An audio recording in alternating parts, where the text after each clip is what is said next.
Assalamualaikum warahmatullahi wabarakatuh. Hamdan wa syukurillah. Amma ba'd, yang saya hormati sahabat-sahabat sekalian, para komandan yang ada di mana saja, tentunya di Nusantara ini, Masya Allah.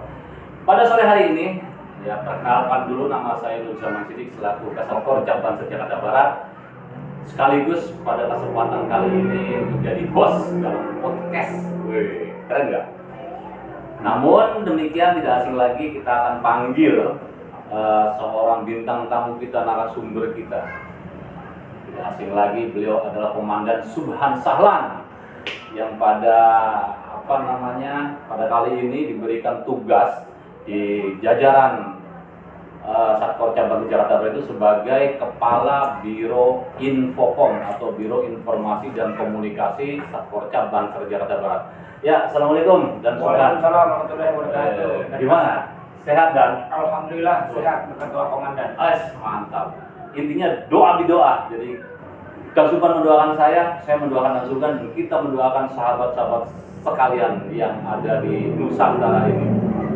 Ya, izin Komandan, para sahabat, kali ini saya akan mengulik tentang apa sih kerjaan Infocom itu gitu kan. Karena memang kita diinstruksikan oleh para kiai supaya kita juga jangan lelah untuk berjuang, terutama di media sosial, karena banyak sekali akun-akun para pembenci NU dan juga Ansor Banser yang berkeliaran. Tentunya mereka yang membenci kita itu mungkin satu korban hoax, ya komandan gitu ya. Siap. Atau juga mungkin punya kepentingan lain, tanda kutip ya, dia karena dia punya ormas lain ataupun karena dia pengen apa kita nggak tahu. Itu yang jelas tentunya ini sangat penting sekali Biro Infocom ini, makanya saya akan kulik sedalam-dalamnya tentang apa sih program apa yang akan direncanakan oleh Kepala Biro Infocom Banser Jakarta Barat ini.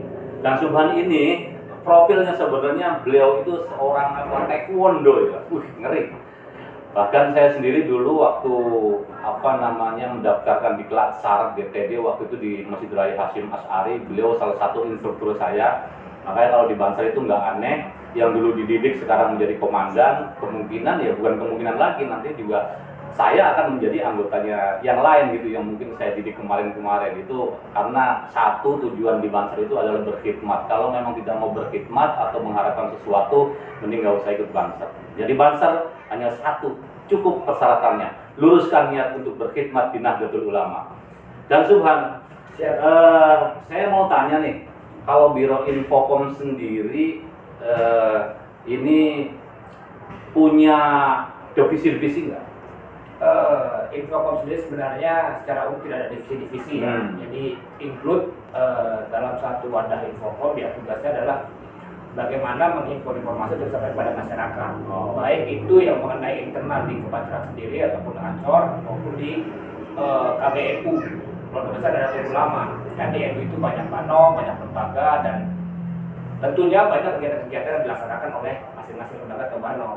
Dan itu ketika mereka melakukan kegiatan atau apapun bentuknya, itu harus kita sampaikan kepada masyarakat sehingga masyarakat tahu secara persis apa saja sih gitu kan yang dilakukan oleh Ansor, Banser maupun di Keluarga Besar NU itu sendiri, itu kira-kira. Siap, mantap. Jadi tugasnya itu cukup berat, sahabat. Selain meliput, juga membuat narasi dan juga mengcounter komentar-komentar atau akun-akun yang sekiranya itu akan merusak kebinekaan kita tentunya. Ya, Komandan, kalau boleh tahu apa program-program dari Infocom yang sudah dikerjakan ataupun yang akan dikerjakan? Ya, siap. Kalau bicara program, sebenarnya kita coba ngulik apa yang disampaikan atau statement dari Ketua Umum Gerakan Pemuda Ansor Jakarta Pusat, Gus Yakut, transformasi media juang. Nah, itu coba kita kita telah lebih jauh apa sih maksudnya transformasi media juang, dan saya secara pribadi coba menangkap bahwa sekarang ini sudah waktunya Banser di Indonesia ataupun bahkan di dunia dan di Jakarta Barat, bagaimana kita melakukan transformasi media perjuangan atau sarana perjuangan yang dari konvensional menjadi digital untuk saat ini ya. Karena memang sekarang ini bagaimanapun juga dunia digital sudah harus dikuasai, terutama oleh rekan-rekan Banser di Jakarta Barat. Jadi menyampaikan informasi tidak lagi bersifat konvensional, tapi lebih ke digital, dan itu bisa mencakup lini masyarakat dari kalangan atas sampai kalangan bawah, bahkan nyampe ke pelosok tertentu. Kalau konvensional mungkin hanya di perkotaan gitu kan, tapi kalau sudah digital itu bisa nyampe ke pelosok manapun juga, bahkan nyampe ke dunia internasional bisa sampai. Nah, itu tidak jadi itu terjemahannya kira-kira seperti itu. Oh, mantap pokoknya ini. Tapi kalau bicara program secara detail, ya tentu bicara informasi komunikasi, kita sudah punya media-media informasi yang Facebook, Instagram, Twitter, YouTube, dan tentunya podcast ini. Dan ke depan kita lagi coba programkan juga untuk pelatihan lah. Jadi bagaimana kita memberikan pendidikan, pelatihan kepada kader-kader bangsa di Jakarta Barat agar mereka juga punya kompetensi yang mumpuni lah. Misalnya pelatihan jurnalis, bagaimana nanti teman-teman di Bansar atau sahabat-sahabat di Bansar itu mempunyai kompetensi, kemampuan untuk membuat narasi, membuat redaksi yang bagus, yang ketika nanti disampaikan ke masyarakat, ketika dibaca oleh masyarakat bisa langsung memahami maksud dan tujuannya. Itu salah satunya. Dan ada juga program pelatihan nanti yang akan kita buat dalam waktu dekat ini, yaitu desain grafis. Bagaimana nanti sahabat-sahabat Bansar di Jakarta Barat itu punya kompetensi untuk membuat satu desain, entah itu bentuknya meme atau apa segala macam, yang tujuannya adalah nanti menyampaikan informasi kepada masyarakat. Banyak kiai-kiai kita, misalnya Gus Mus yang sering membuat quote lah istilahnya sekarang kan gitu. Tapi kalau tiap Jumat tiap Jumat. Tapi kalau itu bisa kita kemas, kita create dalam bentuk meme yang cantik, itu kan masyarakat melihatnya juga akan lebih bagus ya, lebih enak lah dilihatnya. Dan betul. apa yang disampaikan itu bisa lebih mengena ke masyarakat. Lalu berikutnya juga kita akan membuat program videografi gitu kan, pelatihan ya, bagaimana nanti sahabat-sahabat bahasa itu punya kompetensi untuk bagaimana sih cara buat video yang bagus supaya nanti pada saat disampaikan ke masyarakat itu videonya nggak istilahnya nggak garing lah. Iya.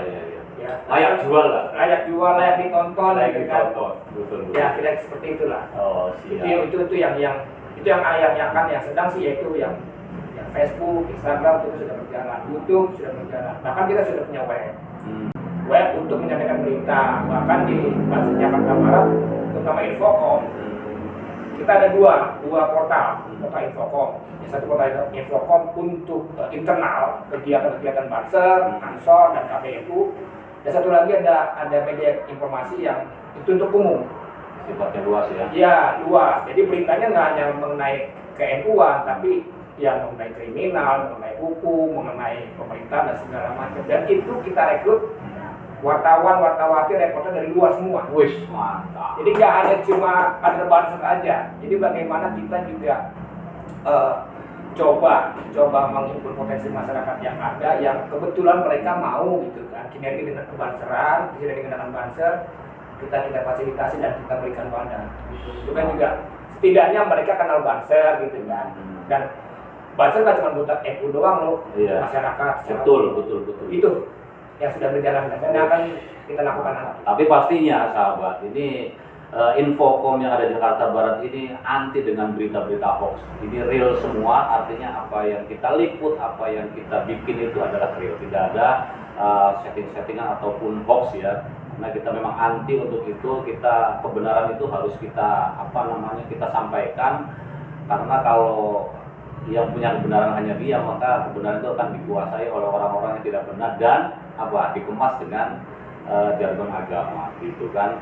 Jadi kan ada quote juga yang saya lupa itu, bahwa apapun keburukan yang dikemas dengan agama akan terasa manis. Nah, ini kita mengkontras dengan hal-hal seperti ini. Apalagi ke depan ini kancah politik kita makin memanas, tentunya kita juga harus tetap terus untuk mempublikasikan sesuatu yang hak gitu kan. Ya. Untuk pengkaderan sendiri terkait dengan Infocom ini menarik ya, karena notabene kita tahu sendiri, apalagi saya gitu sebagai kasat kocak tentunya melihat kader-kader yang ada di Jakarta Barat ini mungkin nggak terlalu banyak yang mencintai tentang informasi, membuat narasi, branding atau lebih-lebih tentang OSIN gitu kan.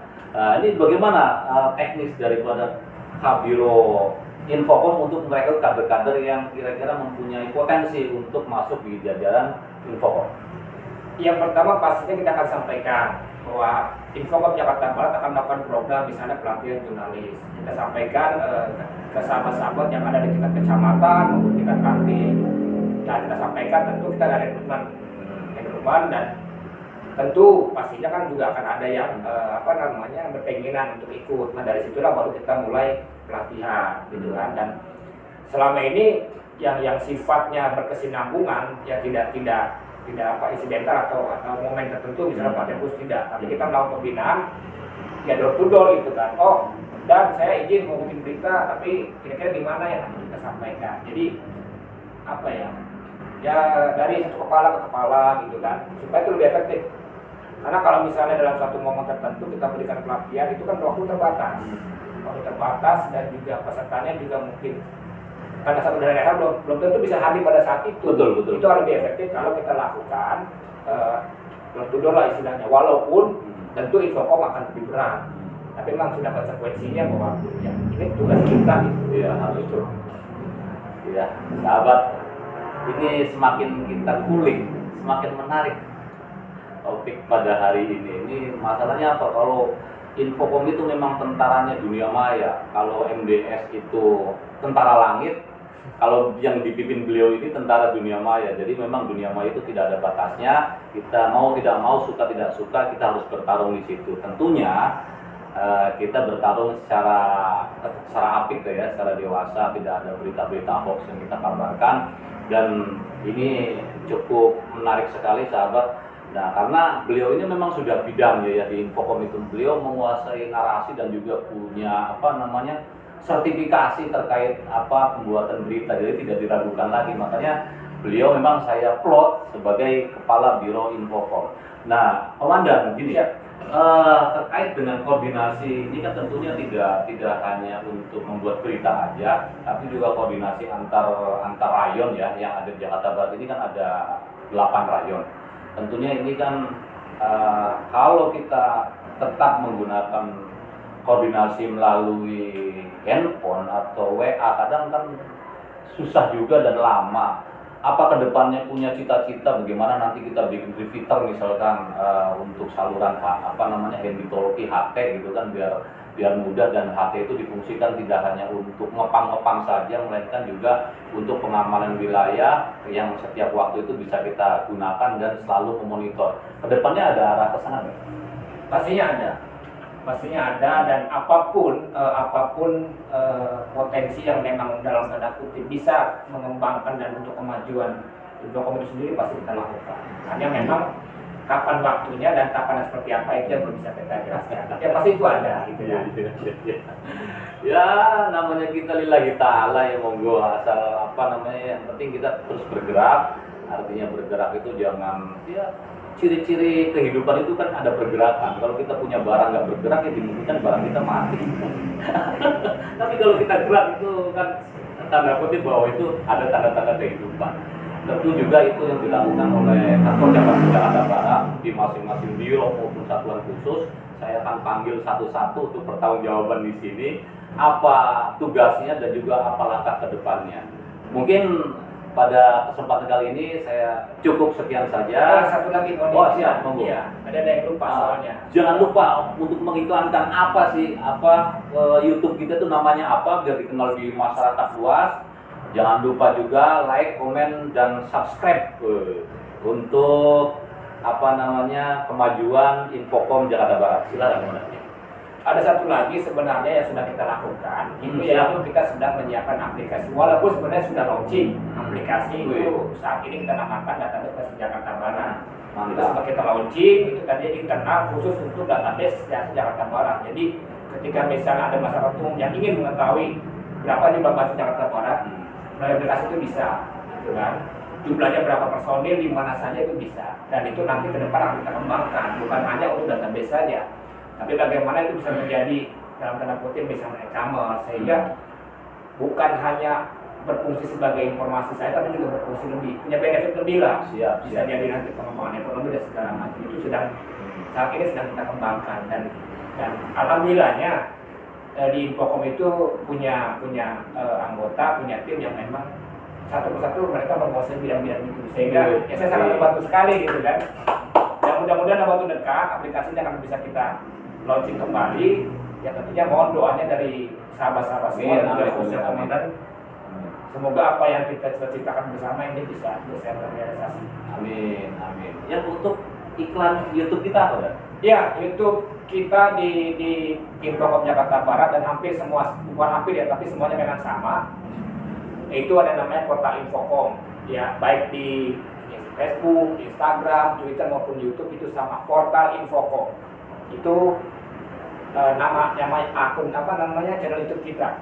Silakan sahabat-sahabat para komandan semuanya untuk di like, subscribe, dan berikan komentarnya. Terima kasih. Ya, sangat menarik sahabat-sahabat, namun waktu juga yang membatasi. Insya Allah kita akan ketemu lagi di lain waktu. Tentunya kita akan menghadirkan beberapa, masih banyak ya. Jadi satuan-satuan khusus maupun biro-biro yang belum saya hadirkan sebagai narasumber. Tentunya kita akan terus bergerak, tidak akan patah semangat. Bangsa Jakarta Barat sejengkal pun tidak akan pernah mundur. Terima kasih Dan Subhan. Siap, Salam sama-sama, sukses Dan. selalu Terima kasih. untuk Jakarta Barat. Demikian sahabat-sahabat akhir perjumpaan kita pada kali ini. Kurang lebihnya mohon maaf. Wallahul muwaffiq ila aqwamit thoriq. Wassalamualaikum warahmatullahi wabarakatuh. Waalaikumsalam warahmatullahi wabarakatuh.